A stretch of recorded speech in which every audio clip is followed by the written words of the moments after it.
What's up guys, welcome back to the arcade. Today's video is going to be a little bit different as it's going to be my thoughts on why Cyberpunk 2077 will have something for almost every type of gamer, whether they're a competitive FPS player, RPG fanatic, single player enthusiast, online grinder, and more. So let's start off with the fact that it has potential to be a game that both hardcore FPS and RPG buffs will appreciate. There seems to be quite a bit of skill involved in the gunplay and mechanics of CP2077, with the option to chain movement abilities together with double jumping, dashing, sliding, as well as combining this with reflex boosters and the different firing modes of each weapon. Of course, people who have less Twitch shooting experience will be at home here, with the auto peek mechanics being implemented, allowing you to aim your weapon around cover without pressing any additional buttons, as well as smart rifles which have auto lock mechanisms.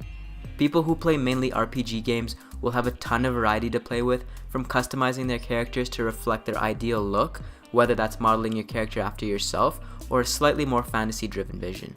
There are also a myriad of weapon attachments, modules, perks, skill trees, cyberware attachments, and a fluid class system that will have you tweaking every last detail to optimize your lethality. The dialogue also lends itself to progressing through the world as if you would if you were actually there, with a ton of variety and branching paths.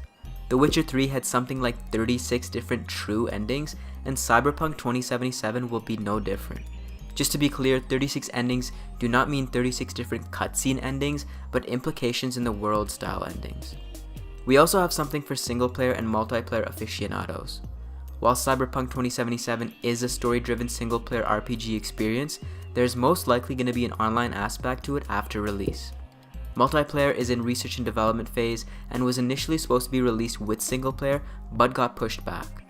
Now, online play tends to carry some negative connotation amongst the single-player community, but trust CDPR to incorporate both without fragmenting both of these communities.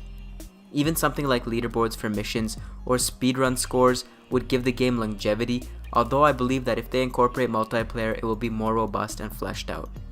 Everyone loves a compelling and emotional story, and CP2077 will push the limits of what The Witcher 3 brought us.